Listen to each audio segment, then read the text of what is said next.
BJP ಸರ್ಕಾರ ಇನ್ನು ಕೇವಲ 6-7 ತಿಂಗಳುಗಳಲ್ಲಿ ನೆಲಕಚ್ಚಲಿದೆ. ಬಿಜೆಪಿ ಪಕ್ಷದಲ್ಲೇ ಮತ್ತೆ ಅಸಮಾಧಾನ ಭುಗಿಲೆತ್ತಿದೆ ಎಂದು ರಾಷ್ಟ್ರೀಯ ಎಐಸಿಸಿ ಕಾರ್ಯದರ್ಶಿ ಐವನ್ ಡಿಸೋಜಾ ಹೇಳಿದ್ದಾರೆ. ಎಂ ಬಸವರಾಜ ಬೊಮ್ಮಾಯಿ ಮತ್ತು ದೇವೇಗೌಡರ ಭೇಟಿಯ ವಿಚಾರಕ್ಕೆ ಸಂಬಂಧಪಟ್ಟಂತೆ ಮಾತನಾಡಿದ ಅವರು, ಪಕ್ಷ ನೆಲಕಚ್ಚುವ ಕಾರಣದಿಂದ ದೇವೇಗೌಡರನ್ನ ಸಿಎಂ ಭೇಟಿಯಾಗಿದ್ದಾರೆ. ಬೊಮ್ಮಾಯಿ ದೇವೇಗೌಡರ ಭೇಟಿಯ ಕಾರಣವೇ ಅದೇ.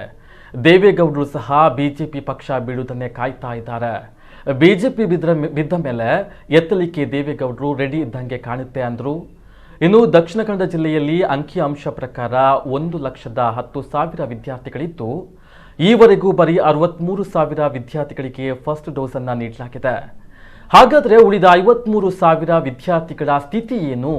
ಹೆಚ್ಚುತ್ತಾ ಇರುವ ಕೋವಿಡ್ ಸಂಖ್ಯೆಯಿಂದಾಗಿ ದಕ್ಷಿಣ ಕನ್ನಡ ಜಿಲ್ಲೆಯಲ್ಲಿ ವೀಕೆಂಡ್ ಕರ್ಫ್ಯೂ ಜಾರಿಗೊಳಿಸುವ ಸಾಧ್ಯತೆ ಇದೆ. ಸಭೆಯಲ್ಲಿ ವೀಕೆಂಡ್ ಕರ್ಫ್ಯೂ ಹಾಕುವ ಅಭಿಪ್ರಾಯವನ್ನು ಜಿಲ್ಲಾಧಿಕಾರಿಗಳು ವ್ಯಕ್ತಪಡಿಸಿದ್ದಾರೆ.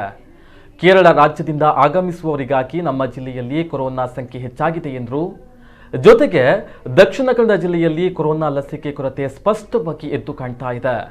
ಲಸಿಕೆಯ ವಿತರಣೆಯ ವಿಫಲವೇ ಕಾರಣ, ಮೂರನೇ ಅಲೆಗೆ ಕಾರಣ. ದಕ್ಷಿಣ ಕನ್ನಡ ಜಿಲ್ಲೆಯಲ್ಲಿ 25% ಜನರಿಗೂ ಉಚಿತ ಲಸಿಕೆ ವಿತರಣೆ ಆಗಿಲ್ಲ. ಜಿಲ್ಲಾಧಿಕಾರಿ ಈ ಬಗ್ಗೆ ಸ್ಪಷ್ಟವಾದ ಮಾಹಿತಿಯನ್ನ ನೀಡಬೇಕು ಅಂದರು.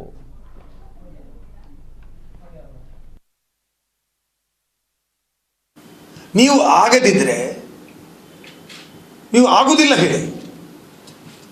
ಇಷ್ಟು ದೊಡ್ಡ ಮಟ್ಟದಲ್ಲಿ ಟ್ಯಾಕ್ಸ್ ಅನ್ನು ವಸೂಲಿ ಮಾಡ್ತೀರಿ.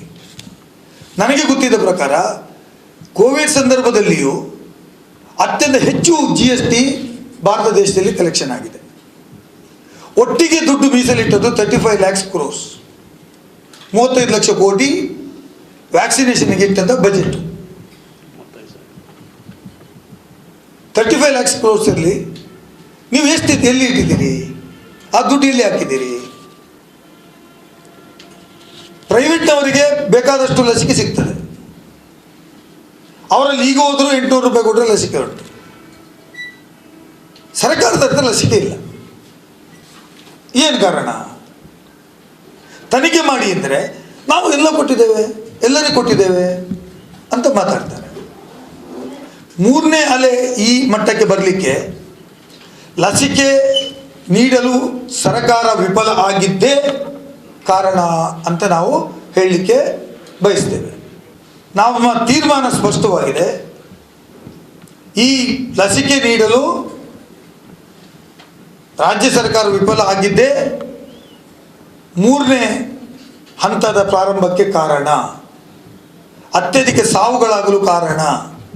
ಮತ್ತು ಸರ್ಕಾರ ಸತ್ತವರಿಗೆ 1 ಲಕ್ಷ ಕೊಡ್ತೇನೆ ಹೇಳಿದರು. ಇವತ್ತಿನ ದಿನಕ್ಕೂ ನಾನು ತಹಶೀಲ್ದಾರ್ ಹತ್ರ ಮಾತಾಡಿದೆ. ಈಗಿನವರೆಗೂ 1 ಲಕ್ಷ ಕೊಡುವಂಥದ್ರ ಬಗ್ಗೆ ಏನು ನಿರ್ದೇಶನ ರಾಜ್ಯ ಸರ್ಕಾರದಿಂದ ತಹಶೀಲ್ದಾರ್ಗಳಿಗೆ DC-ಗಳಿಗೆ ಬರಲಿಲ್ಲ. 6 ತಿಂಗಳಲ್ಲಿ ಬಿದ್ದು ಹೋಗ್ತದೆ ಅಂತ ಹೇಳಿದ್ದಾರೆ. ನಾವಲ್ಲಿ BJP-ಯವರು ಹೇಳೋದು ಒಂದು 6 ತಿಂಗಳು ಮಾತ್ರ ಸ್ಟಾಪ್ ಗ್ಯಾಪ್ ಅಂತ. 6 ತಿಂಗಳು ನನ್ನ ಲೆಕ್ಕ ಪ್ರಕಾರ ಜಿಲ್ಲಾ ಪಂಚಾಯತ್ ತಾಲೂಕು ಪಂಚಾಯತ್ ಚುನಾವಣೆ ಆದರೆ ಅದರಲ್ಲಿ ಇವರು ಸೋಲ್ತಾರೆ, ಸರ್ಕಾರ ರಾಜೀನಾಮೆ ಕೊಡಬೇಕಾಗತ್ತೆ. ಹಾಗಾಗಿ ಜಿಲ್ಲಾ ಪಂಚಾಯತ್ ಚುನಾವಣೆ ಮಾಡಿಲ್ಲ, ತಾಲೂಕು ಪಂಚಾಯತ್ ಚುನಾವಣೆ ಮಾಡಲಿಲ್ಲ. ಅದು ಸಿಂಬಲ್ ಮೇಲೆ ನಡೆಯುವಂಥ ಚುನಾವಣೆ.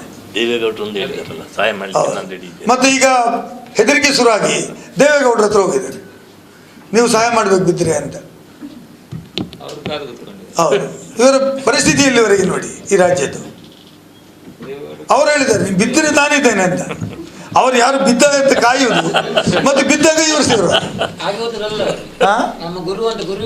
ಈಗ ಬಿದ್ದವರಲ್ಲಿ ಬಿದ್ದ ಕೂಡಲೇ ಇವರು ಹೋಗೋದು, ಬಿದ್ದ ಕೂಡಲೇ ನಾವಿದ್ದೇವೆ ಅಂತ. ದೇವೇಗೌಡರಿಗೆ ಒಂದು ಚಾನ್ಸ್ ಆಯಿತು ಮತ್ತೆ.